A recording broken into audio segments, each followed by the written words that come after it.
গত 8ই মে উচ্চ মাধ্যমিকের ফল প্রকাশিত হয়েছে। তারপর এক মাস অতিক্রান্ত হতে চলল। এখনো কলেজে ভর্তির কোনো নির্দেশিকা প্রকাশ করেনি উচ্চ শিক্ষা দপ্তর। এর প্রতিবাদে রাজ্য জুড়ে সরব ছাত্র সংগঠন অল ইন্ডিয়া ডিএসও। একই ছবি রায়গঞ্জেও। আজ অল ইন্ডিয়া ডিএসওর পক্ষ থেকে রায়গঞ্জ বিশ্ববিদ্যালয়ের সামনে বিক্ষোভ দেখান সংগঠনের কর্মীরা। অবিলম্বে কলেজ স্তরে ভর্তি প্রক্রিয়ার নির্দেশিকা জারি করার দাবিতে আজ রায়গঞ্জ বিশ্ববিদ্যালয়ের সম্মুখে all India DSO Raiganj local কমিটির পক্ষ থেকে পথসভা অনুষ্ঠিত হয়। রিলায়েন্স ডিজিটালে চলছে দারুণ অফার।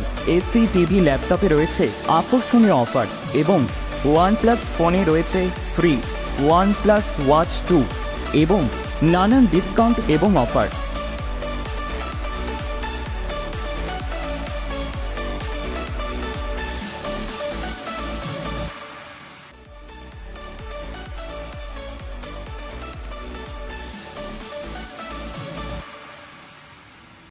আজকে আপনাদের কি কর্মসূচি? আমরা ছাত্র সংগঠন all India DSO Raiganj local কমিটির পক্ষ থেকে দাবি জানাচ্ছি যে আপনারা অবগত আছেন যে 8ই মে উচ্চ মাধ্যমিকের রেজাল্ট প্রকাশিত হয়েছে, কিন্তু দীর্ঘদিন ধরে যে ভর্তি সংক্রান্ত কোনো নির্দেশিকা রাজ্য সরকার এখনও জারি করেনি। এমতো অবস্থায় যারা উচ্চ মাধ্যমিক পাস করেছে, যারা আগামী দিনে পড়াশুনো করতে চায়, শিক্ষিত হতে চায়, জ্ঞান চর্চা করতে চায়, তাদের পথ অবরুদ্ধ হয়ে আছে। এমনি এই রাজ্য সরকার সেমিস্টার প্রথা চালু করেছে এবং 4 বছরের ডিগ্রি কোর্স চালু করেছে। কালা জাতীয় শিক্ষানীতি, যে শিক্ষানীতি শিক্ষাকে ধ্বংস করবে, গণতান্ত্রিক শিক্ষা প্রক্রিয়াকে, কেন্দ্র সরকারের এই কালা জাতীয় শিক্ষানীতি আমাদের রাজ্যেও চালু হয়েছে। তার ফলে পড়াশোনার সময় এমনিতেই সীমিত।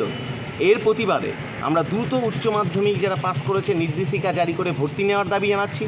আরও আমি জানাচ্ছি যে 11 একাদশ শ্রেণী ও দ্বাদশ শ্রেণীর যে পাঠ্যপুস্তক তা PDF আকারে দিয়েছে, সেই পাঠ্যপুস্তক অবিলম্বে সরবরাহ করা হোক।